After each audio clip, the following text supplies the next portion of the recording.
Hello, and welcome to this webinar on modern ableism and disability prejudice.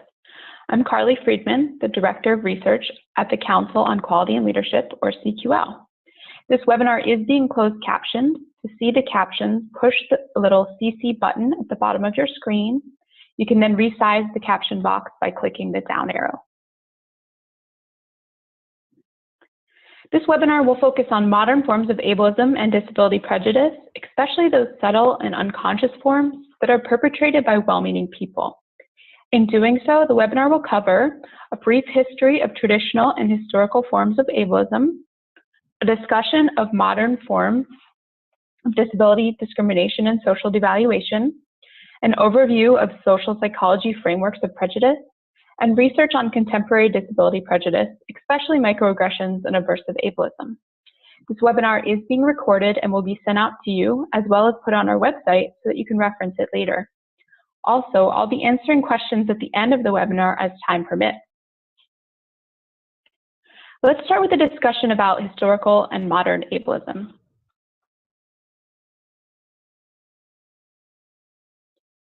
Ableism is discrimination in favor of the able-bodied, including the idea that a person's abilities or characteristics are determined by disability, or that people with disabilities as a group are inferior to non-disabled people. Ableism manifests through pervasive institutional, systemic, and subtle discrimination. People with disabilities are both discriminated against, and disability stereotypes are also used to justify the discrimination of other groups. For example, did you know that enslaved people in the United States were believed to have a disability which caused them to run away? Or that when trying to get the right to vote, suffragettes argued that they were not disabled and therefore should not be discriminated against?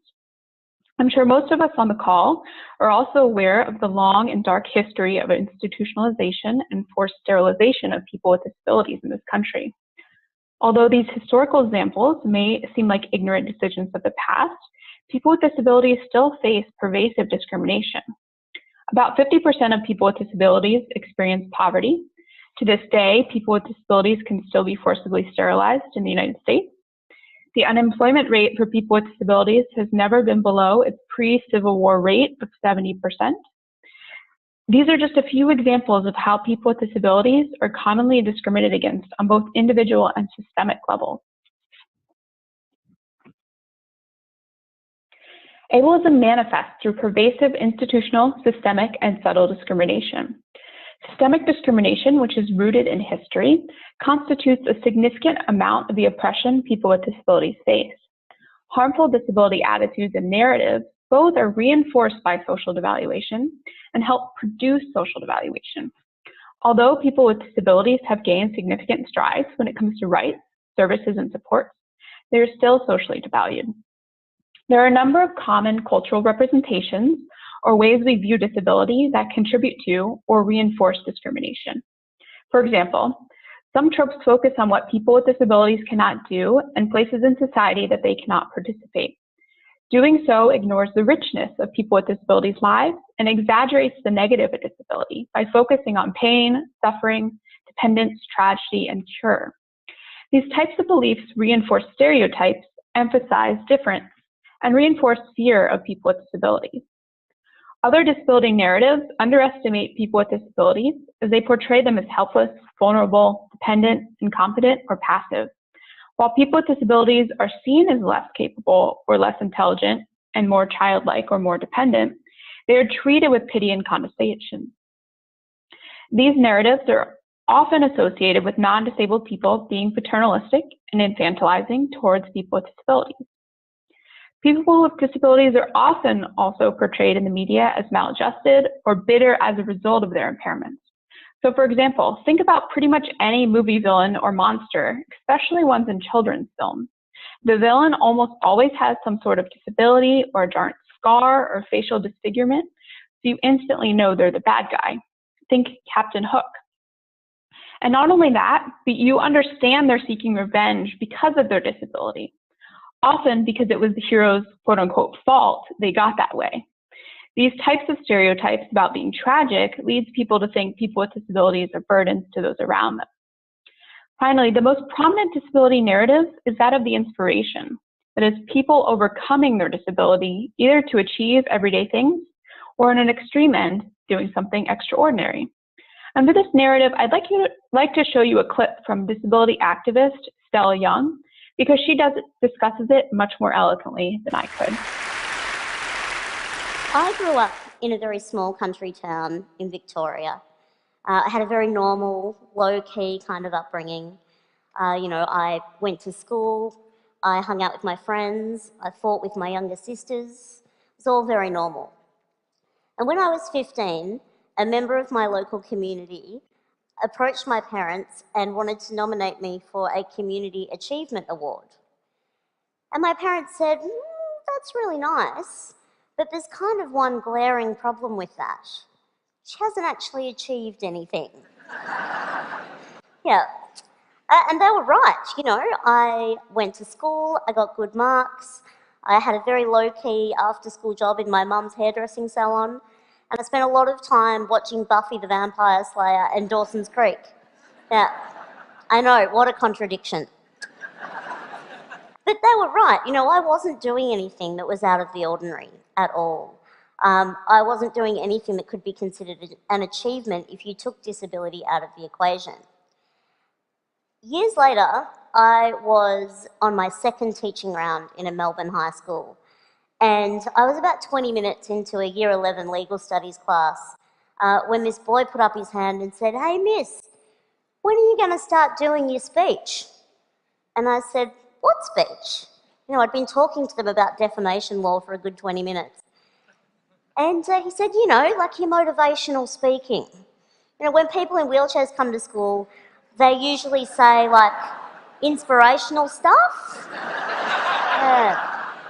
It's usually in the big hall.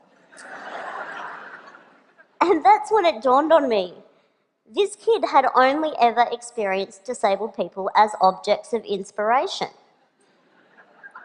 We are not, to this kid, and it's not his fault. I mean, that's true for many of us.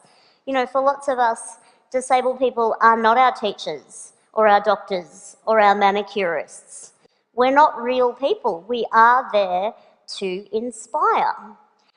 And in fact, I'm sitting on this stage looking like I do in this wheelchair, and you are probably kind of expecting me to inspire you, right? Yeah. Well, ladies and gentlemen, I'm afraid I'm going to disappoint you dramatically. I'm not here to inspire you. I'm here to tell you that we have been lied to about disability. Yeah, we've been sold the lie that disability is a bad thing. Capital B, capital T. It's a bad thing. And to live with disability makes you exceptional. It's not a bad thing, and it doesn't make you exceptional. And in the past few years, we've been able to propagate this lie even further via social media. You may have seen images like this one. The only disability in life is a bad attitude. Or this one. Your excuse is invalid, indeed. Or this one. Before you quit, try. Yeah. These are just a couple of examples, but there are a lot of these images out there. You might have seen the one, the little girl with no hands, drawing a picture with a pencil held in her mouth. You might have seen a child running on carbon fibre prosthetic legs. And these images, there are lots of them out there. They are what we call inspiration porn. And I use the term porn deliberately because they objectify one group of people for the benefit of another group of people. So in this case, we're objectifying disabled people for the benefit of non-disabled people. The purpose of these images is to inspire you, to motivate you, so that we can look at them and think, well, however bad my life is, it could be worse. I could be that person. But what if you are that person? I've lost count of the number of times that I've been approached by strangers wanting to tell me that they think I'm brave or inspirational. And this was long before my work had any kind of public profile. They were just kind of congratulating me for managing to get up in the morning and remember my own name. And it is objectifying. These images objectify disabled people for the benefit of non-disabled people. You know, they are there so that you can look at them and think that things aren't so bad for you, to put your worries into perspective. And life as a disabled person is actually somewhat difficult. We do overcome some things. But the things that we're overcoming are not the things that you think they are. They are not things to do with our bodies. I use the term disabled people quite deliberately because I subscribe to what's called the social model of disability, which tells us that we are more disabled by our bodies, the society that we live in rather, than by our bodies and our diagnoses. So I've lived in this body a long time. I'm quite fond of it. It does the things that I need it to do, and I've learnt to use it to the best of its capacity, just as you have. And that's the thing about those kids in those pictures as well. They're not doing anything out of the ordinary. They are just using their bodies to the best of their capacity. So is it really fair to objectify them in the way that we do, to share those images? People, when they say, you know, you're an inspiration, they mean it as a compliment. They mean it as a compliment. And I know why it happens. It's because of the lie. It's because we've been sold this lie that disability makes you exceptional. And it honestly doesn't. And I know what you're thinking. You know, I'm up here bagging out inspiration. You're thinking, geez, Stella, aren't you inspired sometimes by some things? And the thing is, I am. I learn from other disabled people all the time. I'm learning not that I am luckier than them, though. I am learning that it's a genius idea to use a pair of barbecue tongs to pick up things that you drop. I'm learning that nifty trick where you can charge your mobile phone battery from your chair battery. Genius. We are learning from each other strength and endurance, not against our bodies and our diagnoses, but against a world that exceptionalizes and objectifies us. I really think that this lie that we've been sold about disability is the greatest injustice. It makes life hard for us. And that quote, "the only disability in life is a bad attitude," the reason that that's bullshit is because it's just not true. Because of the social model of disability, you know, no amount of smiling at a flight of stairs has ever made it turn into a rap.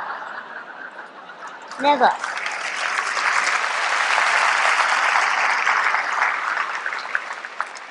You know, smiling at a television screen isn't going to make closed captions appear for people who are deaf.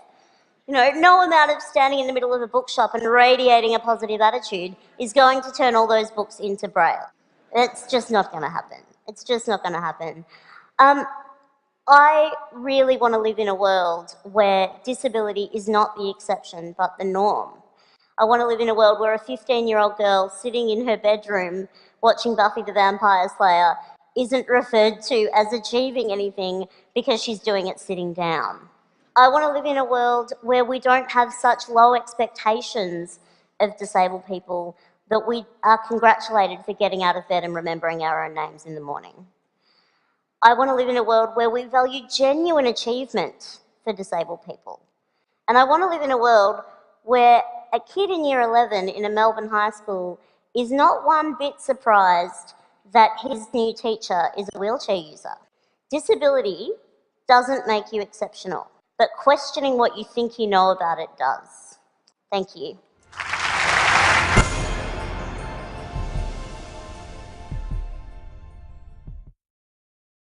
So based on all these cultural narratives and how common they are, people tend to overestimate people with disabilities impairments and underestimate their abilities and quality of life. This is true even of people in the health professions who work closely with people with disabilities. However, people with disabilities' lived experiences are so much more complex and rich and detailed in these narratives. Since knowledge of attitudes help us understand stereotypes, socialization, social interactions, and prejudice formation, let's move on to examine how prejudice operates in terms of mechanisms.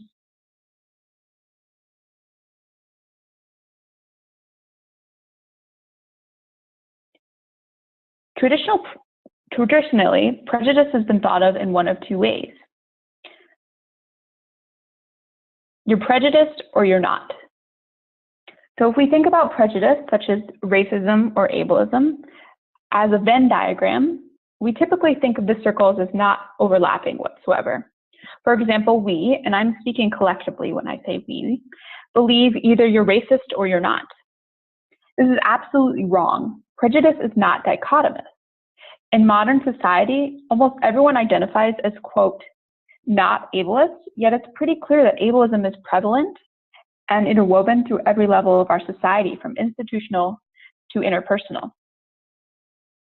Social psychology research has been documenting how this dichotomous understanding is wrong for the past 50 years or so. Today, we're going to cover that.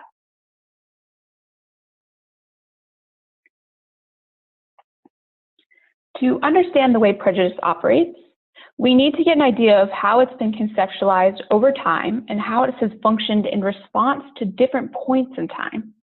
So we're going to borrow a lot from social psychology studies of racism because there's a lot more depth to the literature and because a lot of it's applicable. Social psychology's research on race in the United States first emerged in order to examine racial differences. This research both reflected and perpetrated prejudice. That is, it explained and naturalized differences between races while reinforcing white racial supremacy. To understand the way prejudice operates, we need to get an idea of how it's been conceptualized over time and how it's functioned in response to different points in time. So we're going to borrow a lot from social psychology studies of racism. So social psychology's research on race in the United States first emerged in order to examine racial differences. The research both reflected and perpetrated prejudice. That is, it explained and naturalized differences between races while reinforcing white racial supremacy. Social psychology's more recent prejudice research can be divided into three waves. The first wave shifted research away from theories about white superiority and instead viewed prejudice as pathology as perpetrated by people with authoritarian personalities. The second wave, which began in the 1950s, changed pretty radically. It viewed prejudice as a normative cognitive process, thereby shifting the focus away from pathology.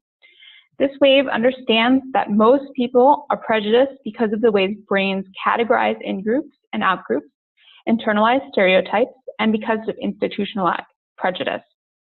There were also new developments during this time in the ways that we thought about prejudice in terms of conscious or explicit and unconscious or implicit prejudice.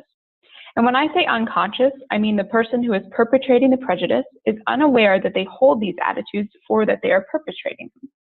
So why this radical shift? Two main reasons. We got better at researching and understanding prejudice, but also it's argued that because of social shifts, the way prejudice operated shifted. Because of things like the civil rights movement, it was no longer socially acceptable to be as explicitly or overtly prejudiced. The third wave, which is built off the second, examines both the perpetrators of prejudice and the targets of prejudice, including cognitive processes involved in stereotype formation and psychological responses by targets. Next slide, please. So rethinking prejudice and ableism as a spectrum rather than a dichotomy means that we can look at the nuances. It also allows us to examine different combinations of explicit and implicit attitudes. In contrast to old-fashioned racism, if we think Nazis, KKK, etc., contemporary prejudice is less overt and directly expressed, as I mentioned. So there are a few different types of modern prejudice. And Seth, if you could click. For example, have you ever without thought something to yourself that was horrible and then you were immediately aghast that you would ever think such a thing? And don't lie, everyone has. That's aversive prejudice. Aversive ableism, which we're going to talk about more in a second, is when people have low explicit or conscious prejudice and high implicit or unconscious prejudice. By contrast, symbolic ableists, which we're also going to get into, have high explicit and high implicit prejudice. As I mentioned, most people are prejudiced because of the ways brains categorize in groups and out-groups, internalize stereotypes, and because of institutional prejudice. And just a note, while I'm focusing on racism and ableism, this type of spectrum also applies to other types of prejudice: heterosexism, xenophobia, misogyny, cissexism, and so on. Next slide. So symbolic ableism is a subtle modern form of prejudice which is expressed through symbols, such as opposition to affirmative action or opposition to civil rights, that is reframed identity politics, and justified and rationalized. Symbolic ableists have high explicit prejudice and implicit prejudice, although they recognize that there is still discrimination against people with disabilities and still have some empathy towards people with disabilities. That is, this is an old-fashioned prejudice. Symbolic ableists score high in terms of individualism, including the idea that if people with disabilities try hard enough, that they can succeed. They are also more likely to believe people with disabilities produce excessive demands on the system and demand special favors. According to Symbolic racism research, this belief that social minorities are demanding special favors seems to reflect a consistent internal logic. If the civil rights era had ended discrimination, Black people's continuing disadvantage had to be due to shortcomings among Black people themselves. And if that were true, both their demands for special attention and any special gains were illegitimate. So each falls under the umbrella of the blend of negative affect against Black people and conservative values, reflecting the idea that Black people violate key cherished American values. So indeed, anti-social welfare attitudes are often justified based on the appeals to the values of individualism in the United States. Symbolic forms of prejudice are rooted in abstract beliefs about socialized values, which people supposedly violate. However, despite the tie to conservative values, and that's little c, symbolic prejudice is related to antipathy and bias. Next slide. Aversive racists are those who believe they are not prejudiced, yet act in prejudiced ways in ambiguous situations where it's harder to be, quote unquote, caught being racist. When situations are not ambiguous and norms for behavior are well defined, they will not participate in prejudiced acts. In fact, without realizing it, they may go out of their way to appear non-prejudiced in these situations. Thus, this form of racism theory examines aversive racist anxiety and discomfort around Black people, how this prejudice is inconsistent with their self-concept, and the rationalized, disassociated products of these inconsistencies. Unlike symbolic racism that looks at subtle discrimination that exists among conservatives, aversive racism and ableism theories specifically focus on people who are progressive and well-meaning, yet still participate in biased actions or thoughts. Aversive people believe they are not prejudiced. In fact, egalitarian values are important to their self-image, yet feel discomfort around people with disabilities and often act in prejudiced ways in scenarios where their prejudice is less overtly evident. Because of their egalitarian values, aversive racists have low explicit prejudice, and same with aversive ableists. However, they still hold prejudice, so have high implicit prejudice. A while ago, I was on holiday in South Africa, and I was waiting at a bus stop, minding my own business, and suddenly I heard this jingling sound. And when I looked down at the sun hat resting on my lap, someone had thrown coins in. So, me being me, I thought I could have some fun with this. So I went around London with my very own charity collection bucket. I wanted to test what would be the most ludicrous, fake charity causes that I could get money for from the British public. And boy, was this fun. So, I asked the public, pay off my mortgage. Pay off my mortgage. Pay off my mortgage.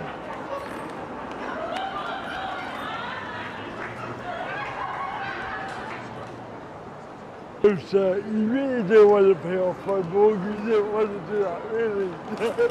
You really don't want to do that. Look at what it says, it says pay off my mortgage. You don't want to do that, do you? No. Yes, I do. No.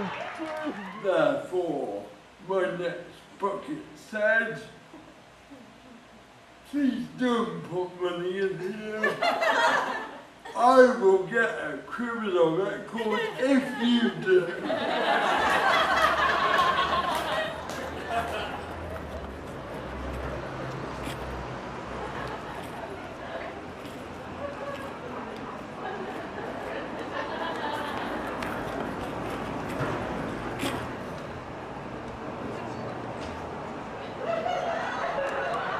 Sign. Sign. You decide. You don't put money in there, I've got a criminal record. I don't understand it. Yeah. And the catch is we will see me a disabled person. You won't be decide and they'll just put money in. You nearly fell for it. Have you got cerebral palsy? I have, yeah. My cousin, I got a cousin. I got a cousin that's like it. Yeah. So what do I need to do then? Well, I think you passed the test really, haven't you? I've got to give him something. Okay. Nice to see you. Oh. Take care. Cheers.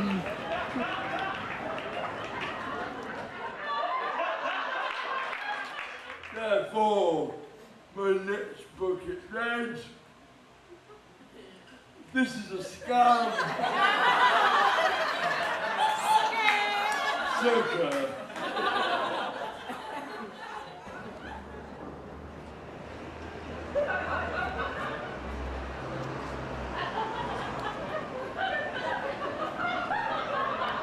No, it's a scam, mate. It's a scam. No. No, mate, no, it's a rip-off. It's a scam. No, really, no. It's a scam. Can't you read it? You need it off. No, we really don't want your money. No. It's a scam. No, it's a scam, mate. No, honestly, I'm ripping you off. Have it back.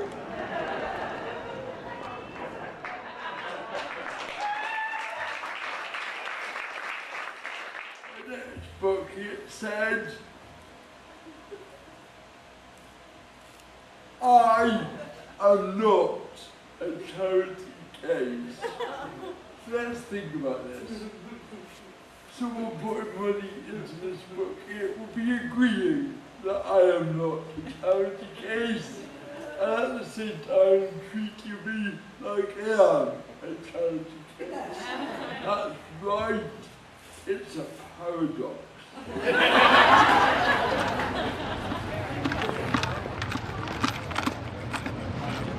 I don't want your money. I know it is. No, you see what it says? Oh, you see what it says? You're not a charity case. Yeah. So don't put money in, that means that I am. I know you're not. Sure. You read what it says? I can see that. Yeah. So what does it say? I am not a charity case. Yeah. I know. Yeah. Did you want this or not? No. Obviously not. No, well then good luck to you. Cheers. Yeah. No. What do you say? No, try that. No,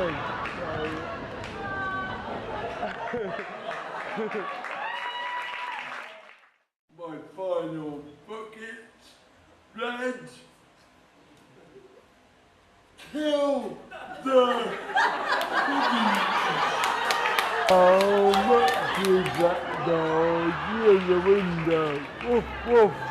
So what will the wagon tell? Woof, woof. How much is that dog in the window? Woof, woof.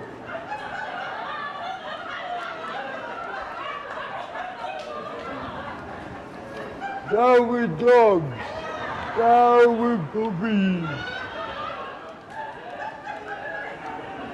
down with puppies, kill all the dogs. You want to kill the puppies? You bastards!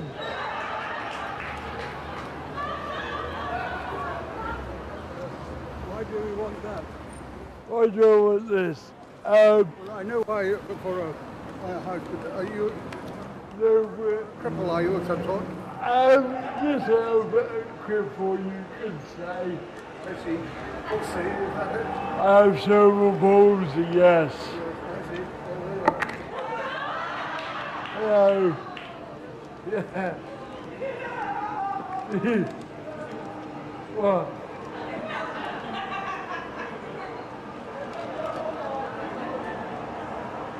No! You don't want to do this! Handbells. Therefore, for one final time, let's see if I can get out. That's £125 million before settlements. Do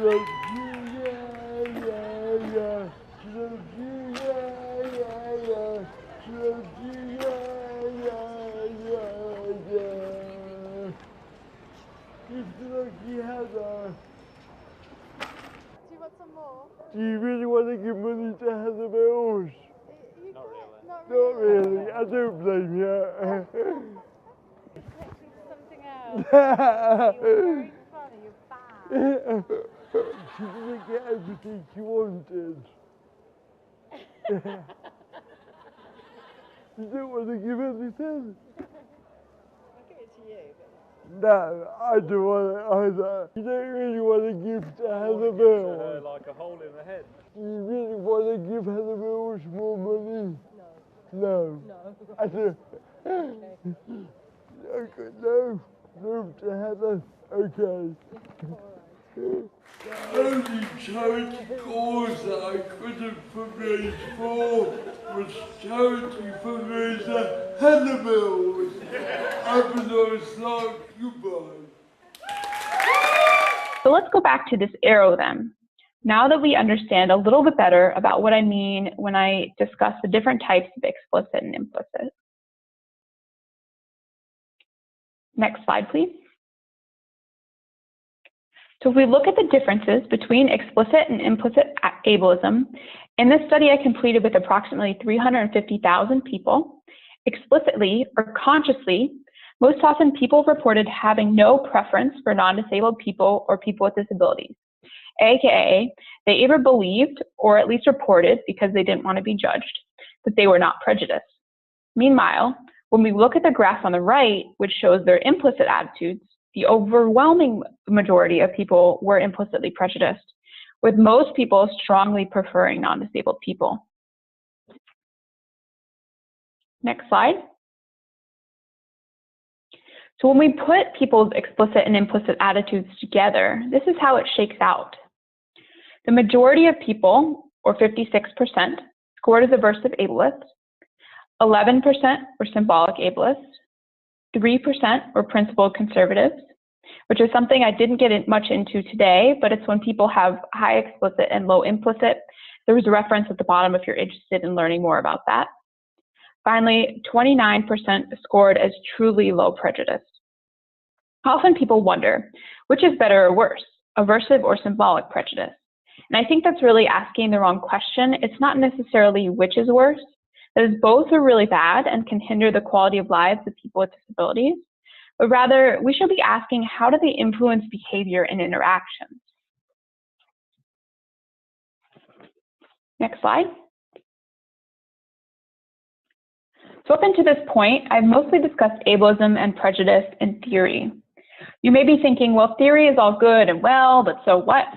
So let's talk about some real-world examples of how prejudice oppresses people with disabilities. Next slide, thank you. So prejudice has implications. It's not just how we interact with others. Rather, it seeps into structures and systems. So for example, we ran a study looking at the relationship between institutionalization and disability prejudice with prejudice data from approximately 300,000 people. We found that the state's disability prejudice the lower the state's disability prejudice, the fewer people with intellectual and developmental disabilities, or IDD, will be institutionalized in the state, regardless of the size of the state. So for example, regardless of the state's size, a state with a high disability prejudice is expected to institutionalize approximately 3,000 people with IDD, whereas a state with moderate prejudice is expected to institutionalize approximately 1,000 people with IDD. When the state size is controlled, states with little to no disability prejudice are not expected to have any people with IDD in institutions. The Olmsted VLC ruling reinforces that institutions often illegally segregate people with disabilities, and that people with disabilities have the right to be in the community. Not only have people with disabilities been advocating for community living, research also indicates people with IDD have better outcomes in the community, and the community is more cost-effective.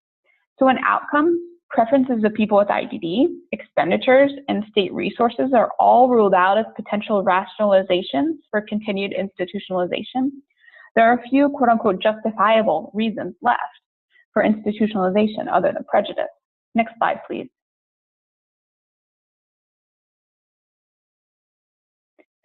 Similarly, another study we ran looked at the relationship between states' disability prejudice and their spending on home and community-based services. What we found was the higher the state's disability prejudice, the less of its long-term services and supports, or its LTSS, spending it directed towards HCBS. So for example, a state with moderate disability prejudice is expected to spend 52% of its LTSS on HCBS services, whereas a state with strong prejudice is expected to only spend 16% of their LTSS on HCBS. Next slide. Another study of 12,000 people found people who oppose the Americans with Disabilities Act, or the ADA, which is the most important civil rights legislation for people with disabilities in the country, have higher disability prejudice than people who support it. This was true even when we controlled for political orientation, meaning that opposition was not based on political ideology alone. It was also interesting to note that even those who did support the ADA still had prejudice against people with disabilities, highlighting just how systemic the problem of ableism is. Next slide. The disability employment gap, that is the difference in employment rate of people with disabilities and non-disabled people, has existed for decades in the United States. Findings from a study of approximately 250,000 people revealed states with higher disability prejudice have lower disability employment rates, suggesting employment disparities are intertwined with disability prejudice. Conceptions of people with disabilities as incapable, incompetent, or low ability are not only widely exaggerated, they may also result in these employment disparities. Conceptualizations of disability need to be shifted so that they more accurately reflect the lived experiences of people with disabilities, rather than simply reinforce harmful stereotypes and attitudes. In addition to larger cultural change, education targeted at employers may be particularly useful to reduce discrimination based on employer stereotypes about low productivity or high cost of accommodations. Despite attempts to reduce employment discrimination, such as the introduction of the ADA, these disparities have gone relatively unchanged. Although people with disabilities could benefit from more employment services and supports, workplace accommodations are not enough. Cultures and systems must be rid of harmful disability stereotypes, that is ableism, to ensure people with disabilities can truly partake in their human and civil rights. Next slide. Another good example is the language that we use. I'm sure everyone on this call is familiar with how harmful the R word can be, increasing shame and stigma. But research has also found other language we use can also reinforce negative attitudes about disability.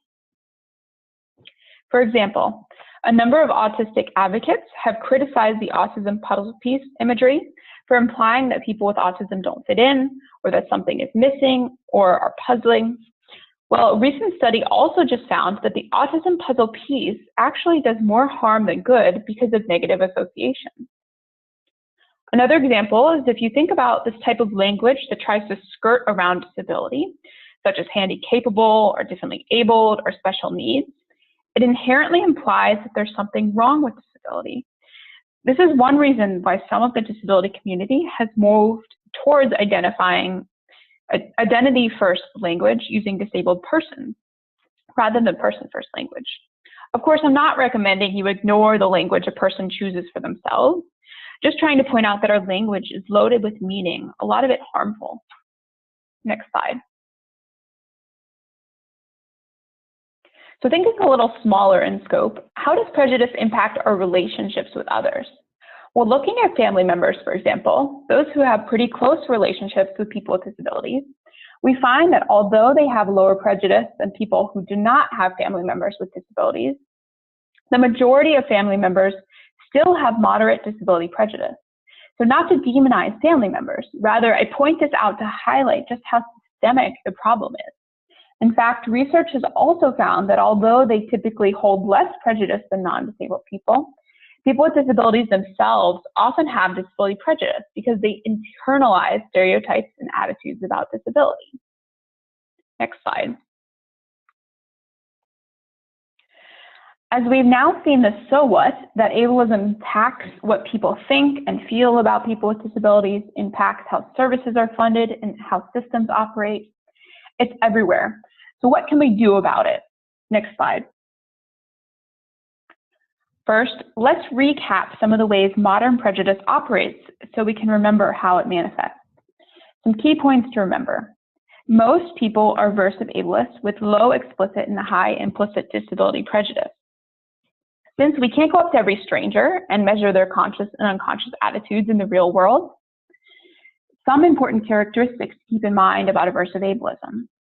Aversive ableism is the product of egalitarian values coupled with rationalized prejudice.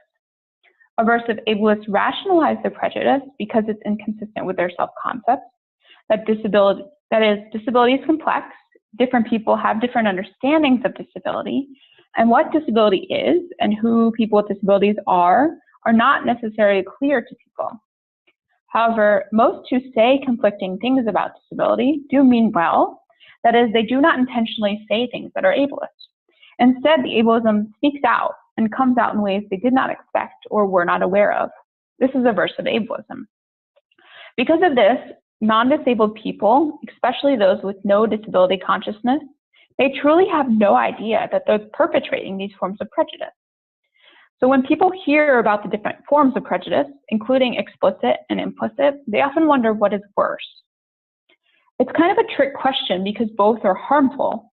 While they operate in different ways, both forms are complicit in upholding systemic discrimination, white supremacy, able-bodied privilege, etc. One cannot be dismantled without the other. Next slide.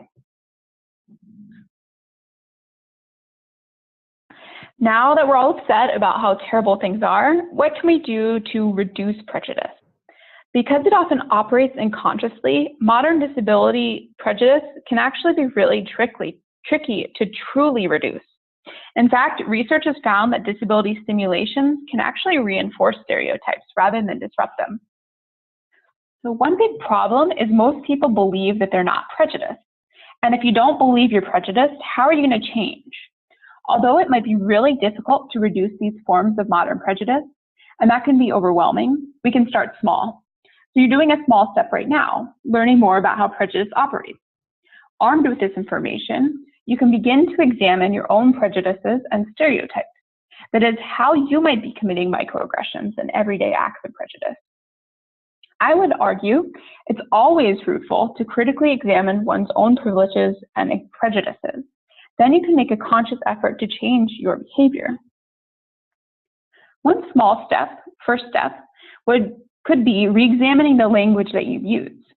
While I would imagine, or at least hope, none of you use the R word anymore, how many times a day do you say something drove you crazy, or something was lame, or call someone an idiot?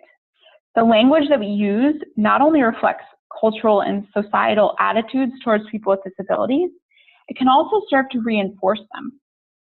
So next time you use disability euphemisms or words that have a long history of ableism, I challenge you to be conscious of it and use an alternative.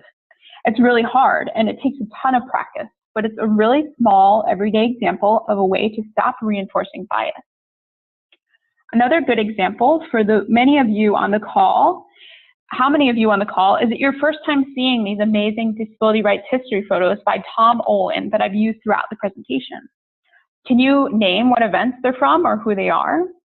I've used them precisely for this reason. They're not just really cool photographs, although they are, but they're also ones that deserve, may need to be seen. And yet most of you are likely seeing them for the first time because we don't learn about disability history or rights in school.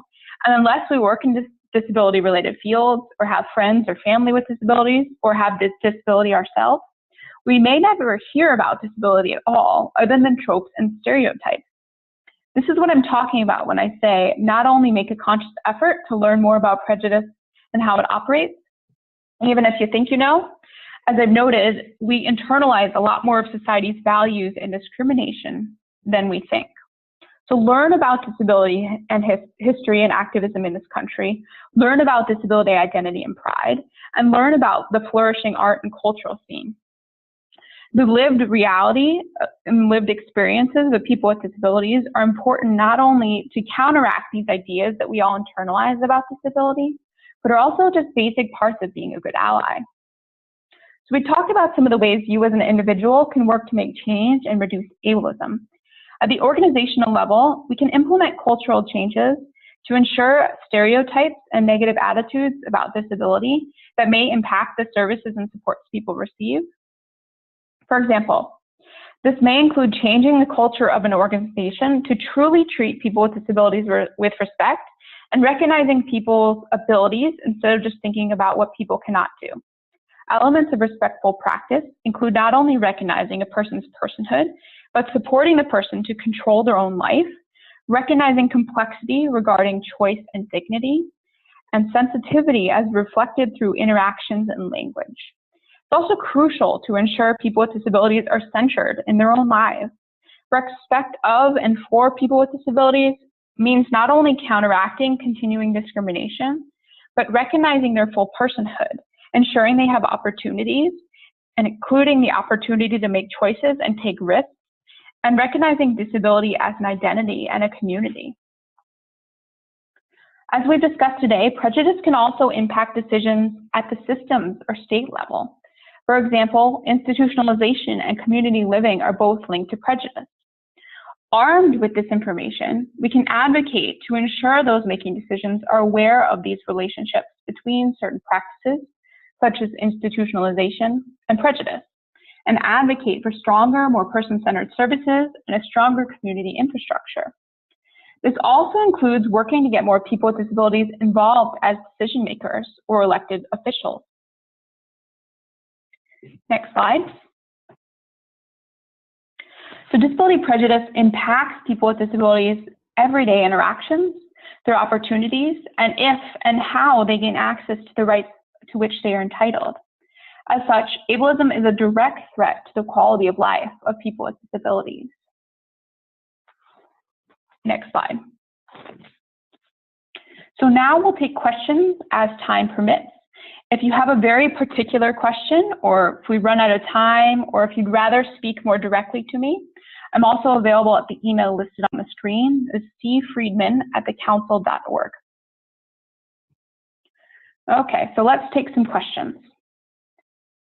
So first question, you talked a little bit about old-fashioned prejudice. How does the name mean it does not exist anymore? So the name old-fashioned doesn't intend to imply that it doesn't exist anymore. Rather, it's called old-fashioned as a nod to very traditional and very overt forms of prejudice. That is prejudice from a time when it was a lot more socially acceptable to express your prejudice through violence and abuse towards individuals or groups. For example, if you think of slavery, restrictions on interracial contact, or segregation. Another good example for this type of prejudice, or another good language for this type of prejudice, is traditional prejudice or blatant prejudice. It's not that this type doesn't exist anymore. Unfortunately, it does. But today, prejudice tends to operate more subtly because it's less legally and socially acceptable to be so overt about it.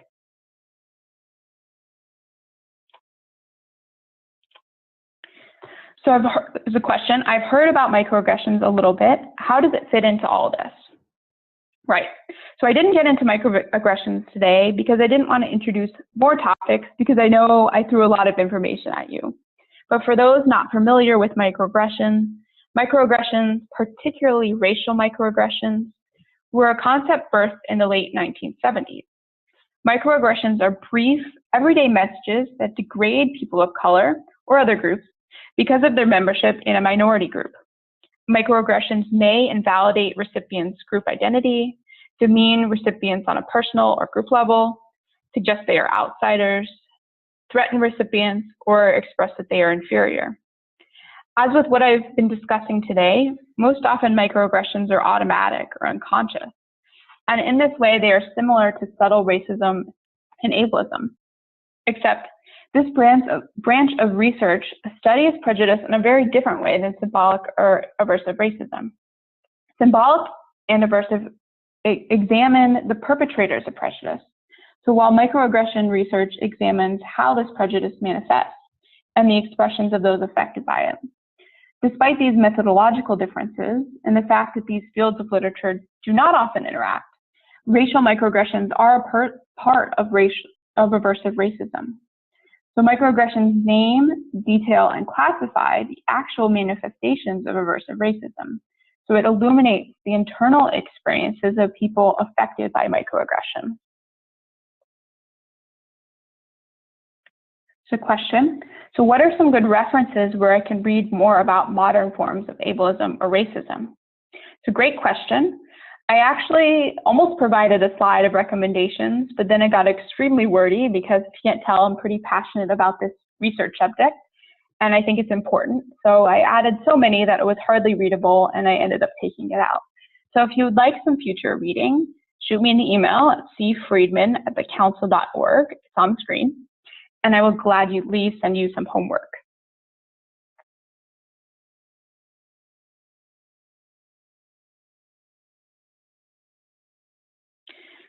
Next question is, you said something earlier about normal cognitive processes. Can you please explain what you meant? Absolutely. So I mentioned that social psychologists believe that one reason behind subtle prejudice, among others, is because of cognitive processes. For example, there's a theory that our brain can only hold and process so much information at one time. So to make it easier to do so, our brains categorize things into groups. So much of this early learning when we're young is like this. Which shape is a square and which is a circle? What's a fruit and what's a vegetable? The thing is, we also do this with people. We make relatively automatic judgments about people to categorize them into groups to make it easier for our brains to function. So for example, race, disability, gender, etc. Although research has found we'll even categorize people, research has found that we'll even categorize people into completely arbitrary groups. So for example, in one study, they split up participants into two groups randomly and then assigned one group to the blue team and one to the red team. Even though these teams were made up and completely meaningless, people still tended to favor people of their own team, that is their in-group, compared to people of the other team, their out-group. All this is not to say that because cognitive processes are involved, we're all suddenly blame-free in perpetrating prejudice. Rather, that the way our brains work may make us more susceptible to internalizing and holding these values.